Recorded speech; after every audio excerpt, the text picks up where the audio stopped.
Masih perlukah, masih pentingkah kita bicara atau kita menyebut diri kita ini, aku orang Indonesia? Apa maknanya tuh ketika kita bilang aku orang Indonesia? Apa ukurannya kita ini bisa disebut sebagai manusia Indonesia?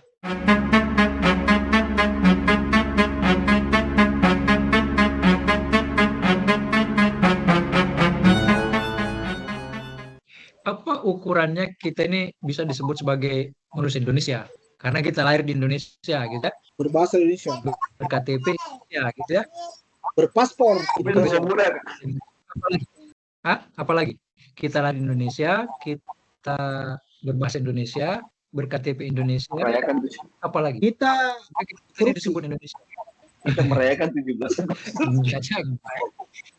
Nah, kalau misalnya kita lahir di Indonesia, kan banyak sekarang orang-orang yang bukan orang Indonesia, tapi dia bekerja di sini, gitu ya, migran di sini, terus punya anak di sini, tapi lahir di sini, tidak bisa berbahasa Indonesia.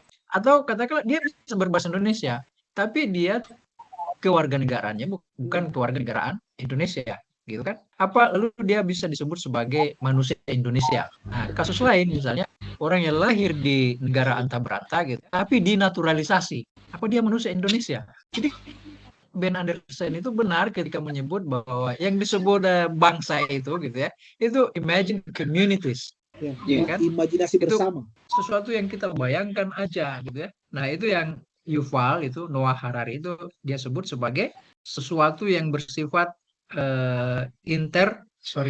saya lupa istilah yang digunakan Yuval itu, gitu ya. Jadi itu karena kita sepakati bersama, kita sepakati bersama aja, ya kan? Adakah Indonesia, adakah yang disebut Indonesia sebelum 17 Agustus itu? Nggak ada.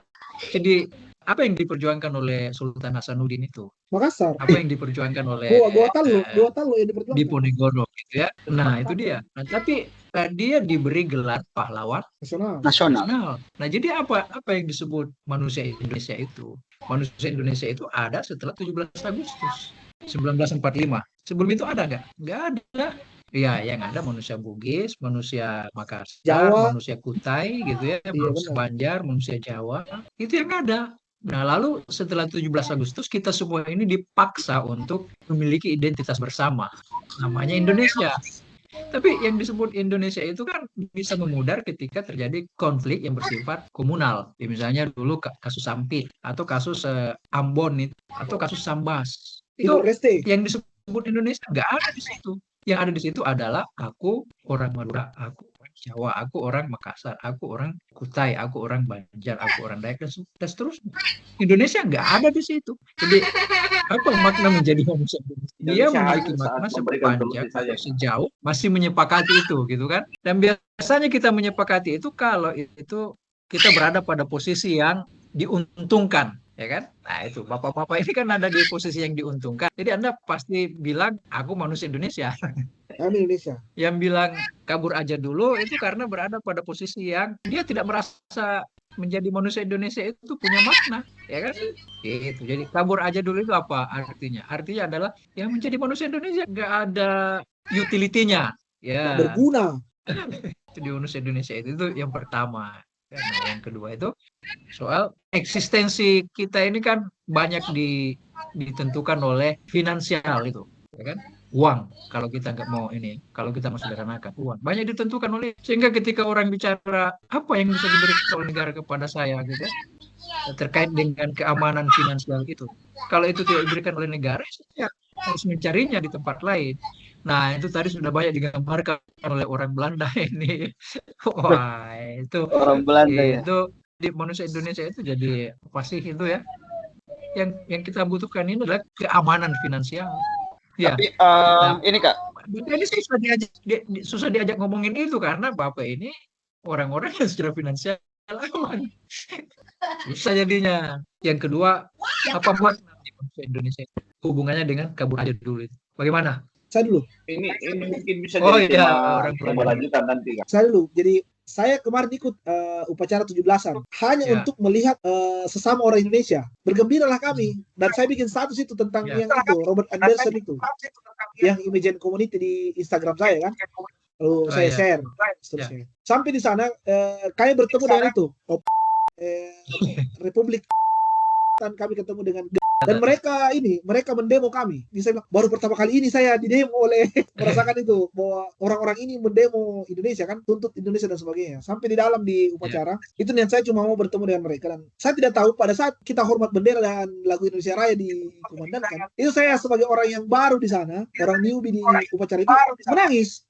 Saya tidak tahu kenapa saya menangis, Kak. Saya tidak tahu ya kenapa saya. Dan saya kira saya mungkin yang ini kan, saya mungkin yang terlalu mewek kan mendengar lagu itu dikumandangkan di negeri Belanda. Sentimental. Ternyata orang-orang di samping saya itu menangis semua kan, orang-orang yang newbie yang baru menangis semua. Depan saya juga menangis. Pada saat apa. Nah, itu yang sesuai. Apa moral ceritanya itu? Enggak, itu saya bilang imajinasi itu kan campur aduk gitu, imajinasi bernegara, imajinasi bahwa kita pernah dijajah gitu kan, energi bahwa kita pernah dijajah, cerita-cerita panjang dari TK SD bahwa kita dijajah orang. Berarti ada nilai histori nasionalisme itu Kak ya, nasionalis. Iya, maksudnya ada ruang. Kalau nasionalis itu ada, mungkin itu bentuk sederhana yang bisa dijelaskan bahwa saya menangis misalnya tanpa alasan yang tiba-tiba kan, karena mendengarkan lagu Indonesia Raya, mendengarkan lagu Indonesia Raya di tanah yang pernah menjajah kita, itu mengalir sendiri kan. Nah, yang kedua misalnya emosi yang dirasakan itu apa?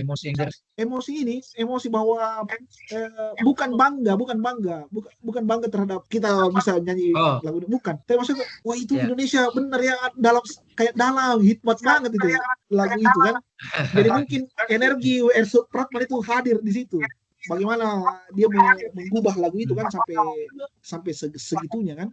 Sama misalnya waktu kita menyanyikan lagu Kak, di kala akhir taruna melatih kayak gitu. Jadi ada ruang suluk itu yang hadir pada saat itu kita dengar di akhir pengkaderan dan pada saya mendengar itu. Jadi bukan karena kebanggaan bahwa saya di Belanda, ada Indonesia di sana, jauh dan sebagainya, bukan. Itu yang pertama. Yang kedua misalnya, kalau kita ketemu dengan para imigran, para orang-orang ekspatriat di sini kan, teman-teman Indonesia ya. Saya bertemu dengan dua macam orang.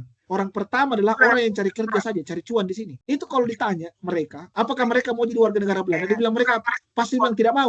Kami tetap memegang pas Indonesia karena kami nanti mau pulang dan dikubur di Indonesia. Itu jawaban yang paling umum yang saya dengar.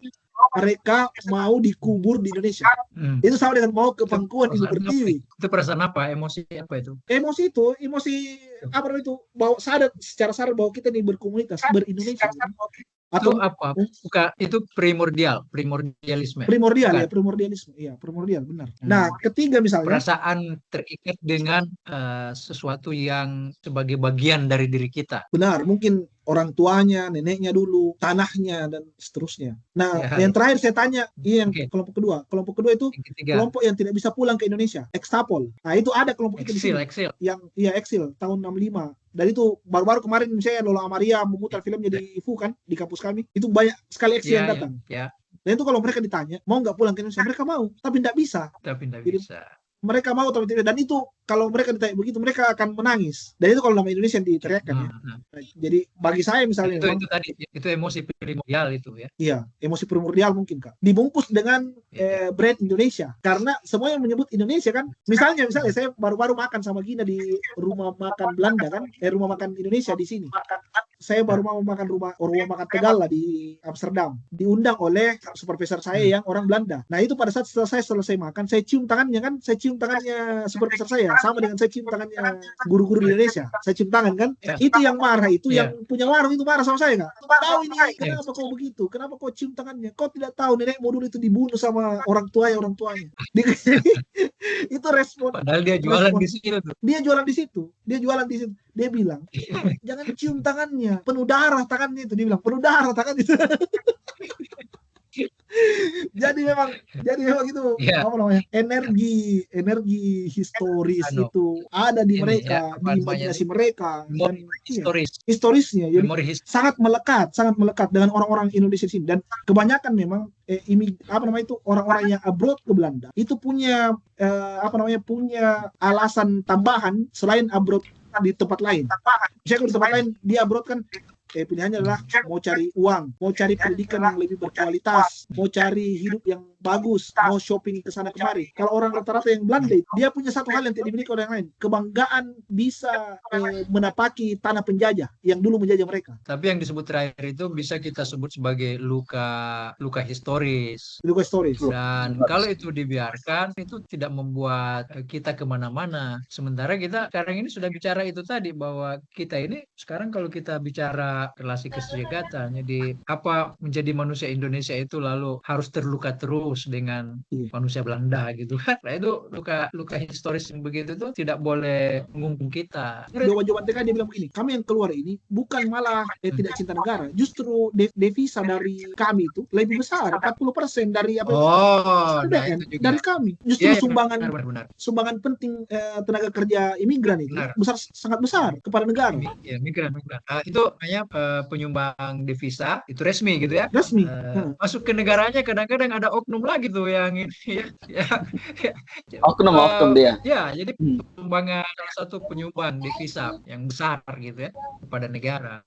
Jadi kabur aja dulu itu mestinya itu dikanalisasi gitu ya, formulasi sedemikian rupa supaya mereka jelas jalan ketika kabur gitu ya. Dan ketika mereka kabur bekerja di luar negeri itu malah jadi devisa ya, pendapatan bagi negara. Iya, jadi tidak perlu merespon kabur aja dulu itu dengan cara reaksioner gitu ya. Iya benar. Tapi kadang-kadang politisi kita memang nggak mikir itu. Tapi itu apa namanya? Itu benar orang India, Kak. Coba lihat nasionalisme orang-orang India. Dia merebut semua pangsa pasar penting di dunia. Jadi mereka memang itu keluar. Mereka memang keluar menguasai semua negara. Perdana Menteri Inggris? Iya, Perdana Menteri India. Maksudnya Rishi Sunak, orang India kan.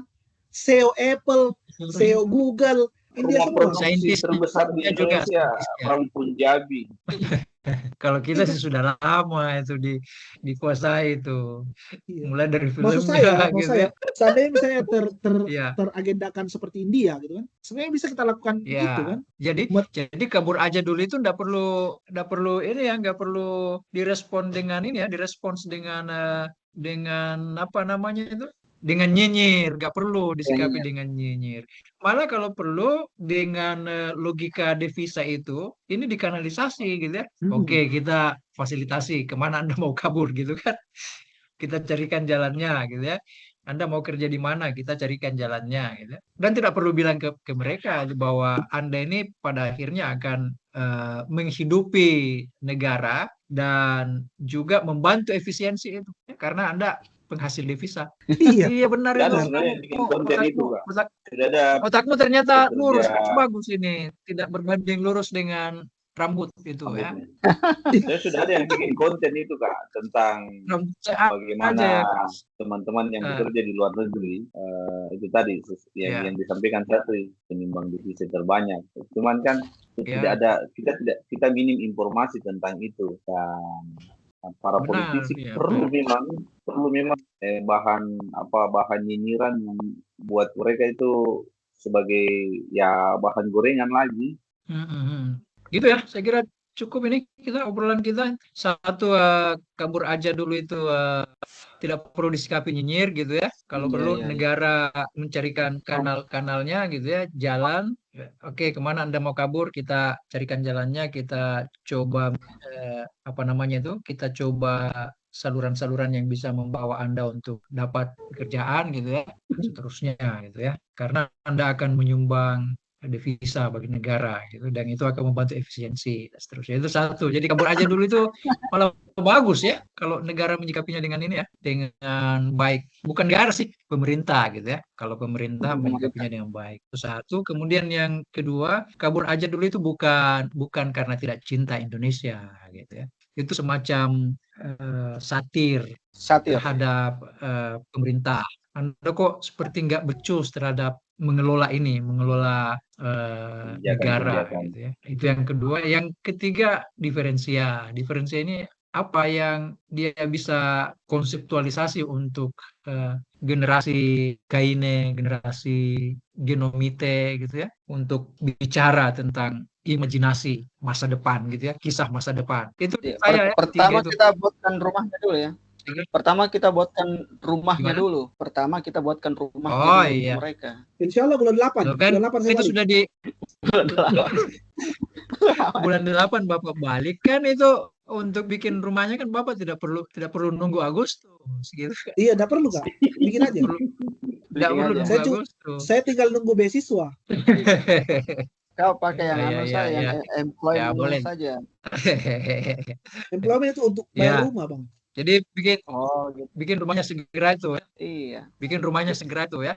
Kalau kita tidak punya rumahnya, kita ndak ini kayak apa ya yang kesana kemari di jalan-jalan ini. Tunawisma. Tunawisma gitu. Tunawisma gitu. Kita jadi satu rumahnya gitu ya. Yang kedua furniturnya. Apanya lagi tuh. Nah, furniturnya mungkin yang pertama bisa kita peradakan itu adalah penerbitannya. Obrolan terkait kabur aja dulu ini kita anggap selesai. Terima kasih ancetnya dan lauknya deh sama Sadri. Oke.